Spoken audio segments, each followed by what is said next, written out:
Goeiemôre Radio Fynbos luisteraars. Vanoggend se tema is: My hoop is Christus Jesus. Ons lyding wat op Jesus was met sy kruisiging, begin in ons sigbaar raak wanneer ons besef ons het 'n probleem totdat ons bevry word. Wanneer sal ons besef ons het 'n probleem? Wanneer ons groot genoeg is om die Heilige Gees se invluistering te verstaan en aan te hoor. Ons kon tog nie leef net soos wat ons leef nie. Ons kan nie aangaan net soos wat ons aangaan nie. Ons kan nie net eenmal 'n dag kommunion wil gebruik en sê net in daardie rukkie leef ons in Christus nie.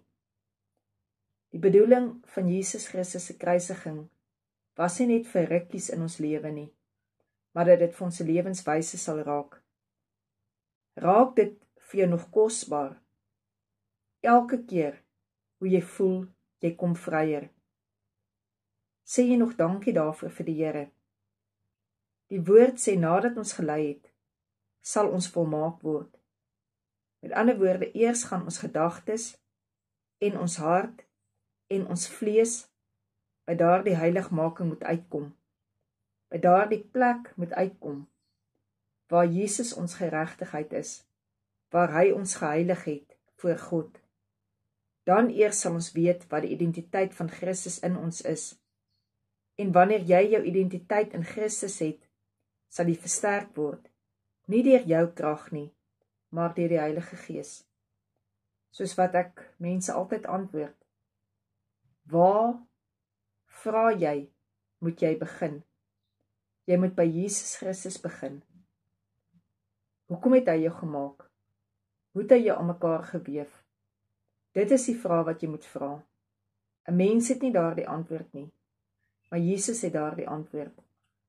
En soos wat jou lewe omvou, en dit wat jy elke dag beleef, in dit wat jy beleef, daarin gaan jy die antwoord begin soek. So, wat sê die woord? Ons voel, wanneer ons in lyding is, ons raak swakker. Wat sê die woord?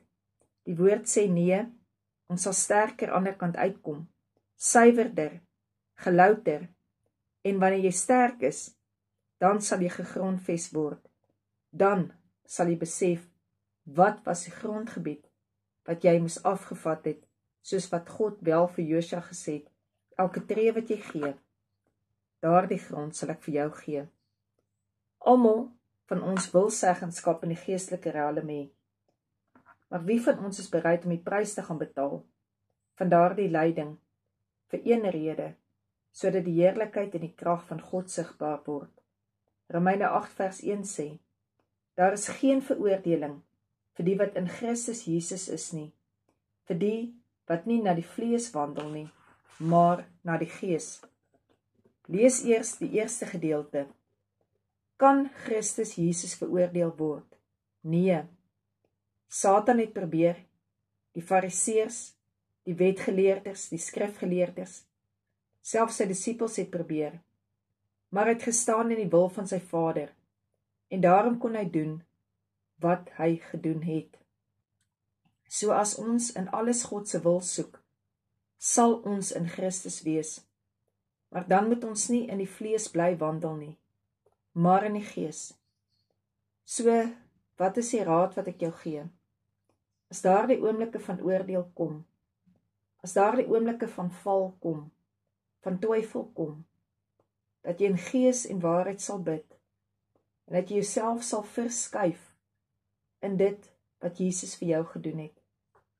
Om te kan weet, in Jesus kan jy gaan wegkruip, jy kan binne in sy arms gaan staan, en as hy jou toevou, dan vou hy jou nie net toe met 2 arms nie, maar hy omvou jou van alle kante af.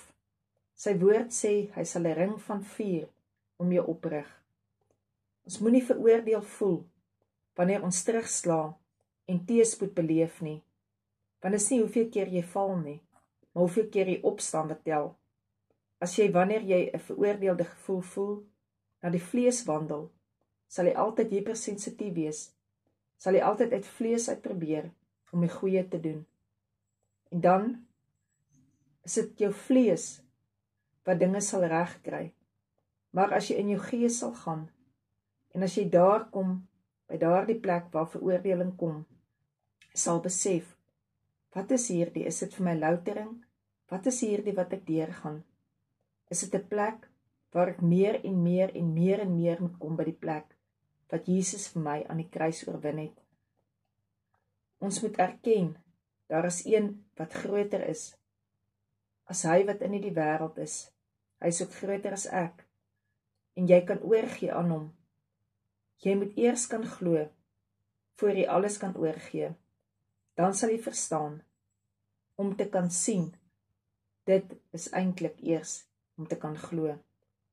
En wanneer jy misluk, beteken dit nie jy is 'n mislukking nie. Want as kind van God, moet jy jou swak en jou goeie punte kan uitken. Want waar jy swak is, daar sê die woord van die Here, daar sal jy sterk wees. Hoe kan ek, waar ek swak is, sterk is? Want terwyl jy swak is Jesus Christus nie swak nie, maar is hy sterk.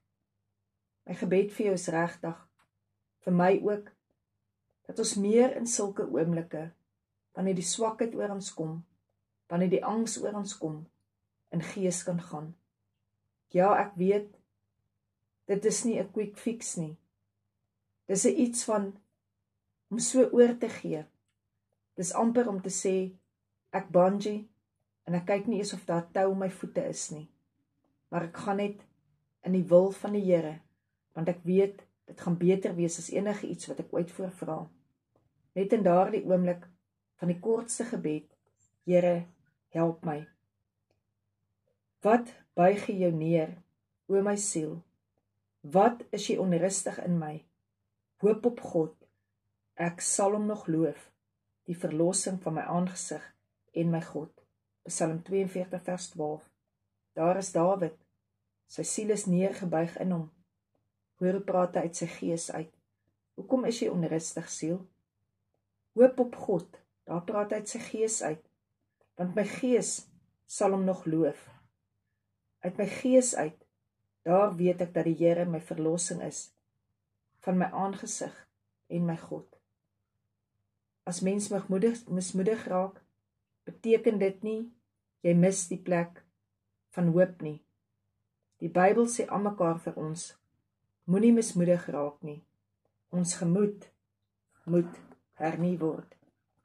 En oor, dag na dag, kan ek vir jou sê, daar is oomblikke, wanneer 'n mens met jou siel kan praat, soos wat Dawid dit gepraat het.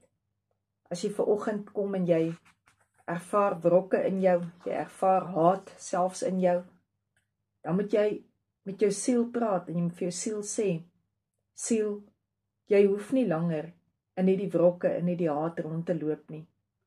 En uit jou gees uit, gebruik jy hierdie bloed van Jesus, nie om dit te misbruik nie, om regtig aan Jesus te erken. Here, ek kan nie sonder U nie. Ek kan nie dit maak as U nie met my is nie. Hierdie goed, Here, wat oor my pad kom, oorweldig my. Here, dit maak my, dat my siel nie net neerbuig nie, maar dat my siel verpletter is. En daarom vra ek, Here, dat U asseblief, waar ek gewond is, Here, asseblief, my genesing in oorvloed sal wees. Jesus, help asseblief vandag elke mens wat sê, ek kan nie meer nie. Elke mens wat vra, hoekom nog 'n keer? Wees asseblief met ons, Jesus, want U, Here, alleen is die antwoord wat my siel kan oplig en wat my uit mismoedigheid kan uithaal en wat my versterking kan wees. Amen.